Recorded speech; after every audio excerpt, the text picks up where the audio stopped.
माला टोपी सुमीर ने गुरु दिया बख्शीश, पल पल गुरु की बंदगी चरण नवाऊं शीश। जय हिंद दोस्तों, आप देख रहे हैं दार्शनिक भारत लाइव। मैं अमरेश कुमार सिंह। इस वक्त हम आए हुए हैं फतुहा शहर के दरियापुर अवस्थित आचार्य पीठ कबीर मठ के परिसर में, जहां कि आप देख सकते हैं कि बावन भगवान के अवतार के अवसर पर यहाँ पे कबीर पंथ संत महात्माओं का संगम हुआ है। और इस महासंगम में कोल्हर से चल करके यहाँ पे सैकड़ों के संख्या में कबीर धर्मावलंबियों का आगमन हुआ है।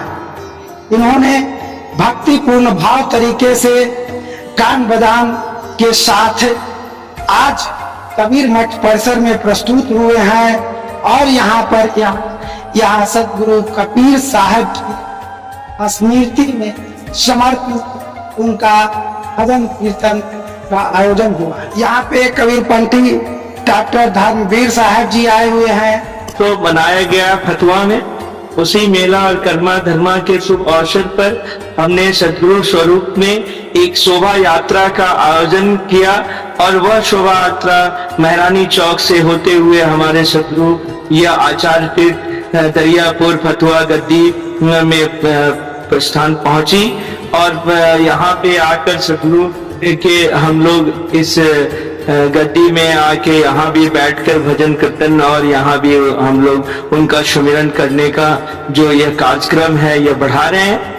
इसी दरमियान यहाँ के जो परिस्थितियां हैं उस पर साहब जी ने हमें कहा कि इस तरह का यहाँ कुछ माहौल था। तो मैं यही विनती यहाँ तमाम जो लोग भी इस आचार्य गद्दी के लिए अपने आप को यहाँ अगर चाहते हैं तो हम ये चाहेंगे कि अगर ये तीनों संत हैं, तीनों में साधुत्व की भावना है, संत की भावना है, तो ये कोई चोर नहीं, कोई बेईमान नहीं, कोई अपराधी नहीं, तीनों कोई राजनीति के भी तीन कोई पार्टी वाले नहीं है कि तीनों की लड़ाई तीन पार्टियों से होगी और तीनों तीन तरफ से अपने आन बान शान दंड भेद के साथ लड़ेंगे। ये तीनों एक ही पार्टी, तीनों एक ही गुरु, तीनों एक ही उपदेश, तीनों बीजेपी के ही समावेश से पैदा लिए उस सत्पुरुष और उस संसार की सतमुक्ति को प्राप्त करने के एक ही मार्ग पर चलने वाले तीनों भक्त हैं। और तीनों भक्त को आपस में गले मिलकर बैठ विचार कर न समाज के ताम दाम दंड भेद में पड़ना चाहिए, न किसी के किसी गुटबंदी और किसी तरह का कोई आक्रमण प्राक्रमण की बात सोचनी चाहिए। बाकी हम एक भक्त हैं, एक ही पिता के पुत्र हैं, एक ही लाइन पर चलने वाले संतान हैं, एक ही सदगुरु के जब सारा झंडा हमारा एक झंडा, एक पार्टी, एक नीति, एक निर्धारण, तो हम एक होके ही इस समस्या का अगर निदान करते हैं तभी हम सच्चे संत हैं। वरना हम भी उस ही अन्य लोगों से भी बदतर मेरी हालत है जो राजनीतिक पार्टियों में है, जो अपराधी तत्वों के हैं, जो असामाजिक हैं, जिनके अंदर मानवता का ज्ञान नहीं है, जिनके अंदर भक्ति का बोध नहीं है, जो भक्ति से सदैव दूर रहते हैं, उनसे भी हमारा शस्त्र तो निम्न स्तर पर हो जाएगा। इसलिए यही सर्वत्र प्रार्थना मैं अपने आचार्य और अन्य जो लोग हैं इसमें उनसे भी विनती यही करूंगा कि वो अपने आप को यहाँ समर्पित होकर मिल बैठ के इसका निदान करें, इसका ग्रोथ करें, इसकी उन्नति करें, इसका विकास करें, सदगुरु के इस संदेश को जन जन तक व्याप्त करें। और सदगुरु की यह धरती, इसकी जो गाथा, इसकी जो यथा यहाँ जो संपदा है, इसका सदुपयोग सद्ज्ञान सद्विचार और सद्भाव में हो, जिससे इसका नाम ऊंचा हो और उन सभी लोगों का नाम ऊंचा हो जो इसमें अपना समर्पण देना चाहते हैं। इसकी गद्दी पे या जहाँ भी बैठ के जैसे भी नेता बन के निर्देशन करके सहयोग करके चाहते हैं, मैं सबको यही विनतीपूर्ण आग्रह करूंगा, मैं सबसे यही चाहूंगा, यही मेरी इच्छा है। बहुत धन्यवाद धर्मवीर साहब जी। आज जो यहाँ भक्ति और ज्ञान का प्रकाश जो फैला हुआ है और इस कबीर मठ में एक बार जो है से सदगुरु कबीर साहब जी का प्रभाव दिख रहा है। दूर दराज से कई कबीरपंथी लोग आए हुए हैं और यहाँ भी एक आचार्य साहब परमानंद स्वामी जी हैं, क्या कहना चाहेंगे? बोलिए सतगुरुदेव की, सतगुरु कबीर साहेब की। हमको उम्र के हिसाब से मैं भारत वर्ष में रह चुका हूँ। मेरा यही इच्छा है कि धरोहर बचे, क्योंकि अब ज्यादा नहीं, एक डॉक्टर मिल गए तो कहेंगे नहीं आप बचिएगा। मैं तो ब्राह्मण था, अब बहुत कुछ मैं देखा। पूरे चारों शंकराचार्य, चारों रामानंदाचार्य, चारों कबीराचार्य, आप लोग सभी बैठे हैं। हम एगो ब्राह्मण के कार्य में गए थे, हमारे रावण जी बैठे हैं।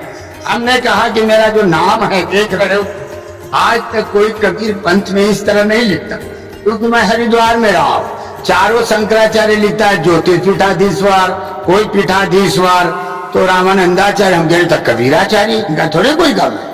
हमने देखा है कि हरिद्वार में एक विषय के कोई आचार्य हुआ, कथा किया, जोड़ लिया, और महामंडलेश्वर जबकि हमारा 500 मठ है।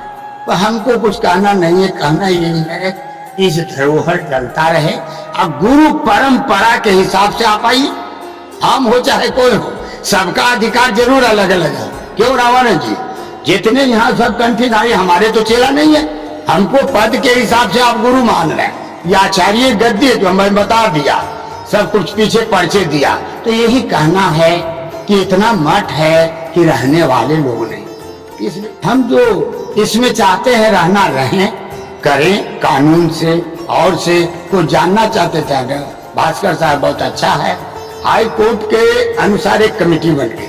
हमने उसको कहा ये भाई जो हम 10 मूर्ति रहते हैं उसका भोजन चाहिए, ड्राइवर को। एक दूसरा सेशन में भी अभी चल रहा है, क्योंकि स्पष्ट लिखा है बोर्ड कि जिनको न्यायधारी महंत बनना है तो आप सेशन में, तो सेशन में चल रहा।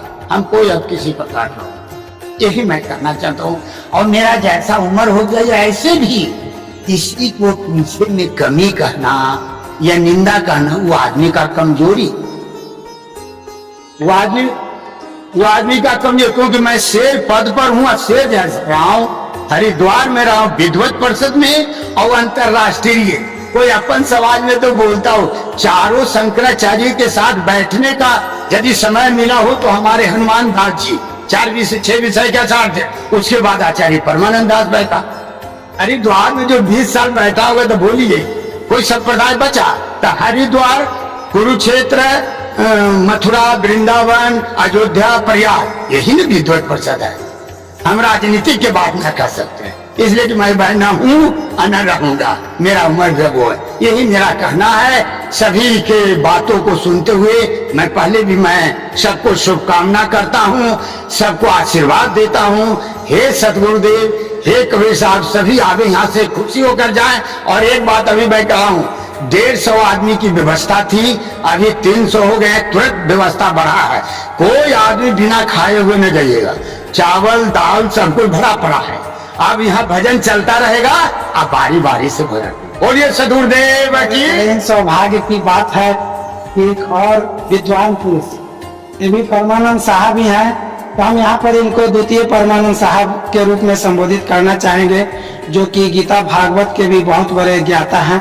आइए महाराज जी, आप अपने माध्यम से आज के इस संगम में क्या संदेश दें? परम आदरणीय संत समाज, आज हमारे आचार्य परमानंद साहब की बात सुनकर मुझे बहुत खुशी हुई, और मैं बार बार उनको बंदी करता हूं कि आपकी भावना, आपका उद्देश्य सुनकर मैं खुश हूं, क्योंकि इस तरह की मानव सेवा ही, सदगुरु कबीर साहब ने कहा कि मानव सेवा ही भजन है।